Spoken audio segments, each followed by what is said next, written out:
What's up guys? Isang magandang hapon po muli. Nagbabalik si Tumana Farm. Nandito tayo ngayon sa Tumana pa rin. Bagamat hapon na, ngayon na po tayo nagsagawa bago tayo umuwi. Ayan. Yung update po sa aking grass cutter. Ayan, natapos ko na po siya. Kaya lang umulan. Kaya hindi siya matutuyo. Kumbaga, magpapaaraw po ulit tayo ng mga 2 araw siguro, 3 araw bago natin ito sigaan. Tapos pero bukas baka ito naman ang aking paprojectin. Ayusin ko na yung bakod, babatakin na yung alambre. Ayan, kita nyo may alambre, babatakin natin. Tapos bawat pagitan maglalagay tayo ng mga 2 puno ng mulberry. Tapos din sa bawat poste, dragon fruit ang ilalagay natin dyan. Yan, bawat poste maglalagay tayo ng dragon fruit. Hanggang doon, hanggang dito maglalagay tayo ng dragon fruit dyan. Lilinisin natin yung bakod natin. Tapos dito sa lugar naman na to, magtatanim tayo dito mga pechay, mustasa, talong, okra, kung ano pwede nating itanim dito. Tatanim tayo dito ng kung ano-ano para meron tayong pang araw-araw na hindi na tayo bibili sa tindahan. Ngayon, doon naman sa ating bahay, ayan, kung matatanaw nyo, naglalagay na tayo ng dingding. Lumayo ako ng konti dahil baka hindi nyo kumarinig kasi maingay dahil yung ating generator. Ayun, kung matatanaw nyo din, ayan, lapit ko ng konti. Ayan, makikita nyo yung CR. Yung CR po na yan ay paliguan. Kasi yung CR na talagang CR, yung dumihan, dito sa may tabi ng swimming pool ilalagay. Meron kasi siyang CR dyan dati. Yan na lang po ang gagamitin natin. Aayusin na lang natin, didingdingan, tapos bubungan.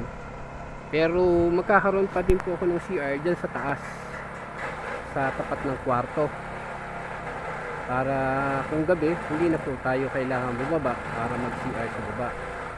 Kaya yung CR na nasa baba na yan, paliguan lang po yan.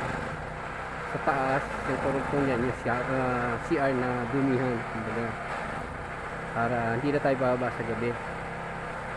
Yan nga po yung update natin. Ayan, naglalagay na tayo ng dingding na hardiflex, para siyempre kailangan hardiflex para yung ulan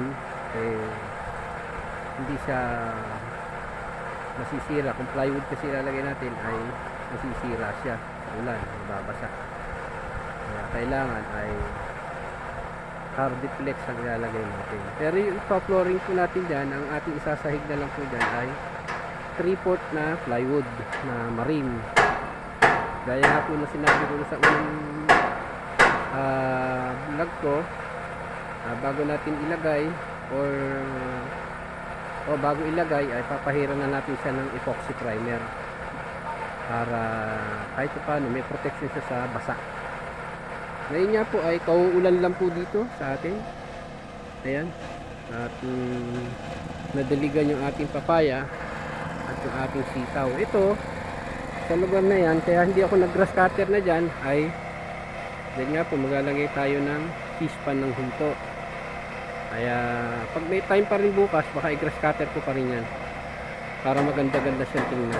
Nandiyan naman yung grass cutter, kaya bukas baka i-grass cutter ko yan sa umaga, tapos ito sa hapon ayusin ko na yung bakod. Ayan, dito ayusin ko na bukas. So yan lang guys, maraming salamat po muli. At sa mga bago lang po muli sa aking channel, pa-like and subscribe na lang dito para updated po kayo dito sa aking ginagawang kumana, kung saan po ay mag-aalaga tayo dito ng sari-saring hayop, kambing, baboy na native, saka hito, saka mga manok. Dadalhin ko po dito yung aking mga alagang manok. Kasi nga po, kung sa bahay pa siya, dalawa pa ang aking babantayan, aalagaan. Kaya yung mga manok sa bahay, dadalhin ko na lang dito. Baka Maglagay na lang tayo dito ng isang kulungan ng manok sa lugar neto. Bahala na kung saan po. Pag-isipan natin muna kung saan tayo pwede maglagay ng alagang manok. So yan lang po guys. Maraming salamat po muli. Isang magandang araw at isang kapagpalang hapon sa ating lahat. Ingat po tayo palagi. Bye bye!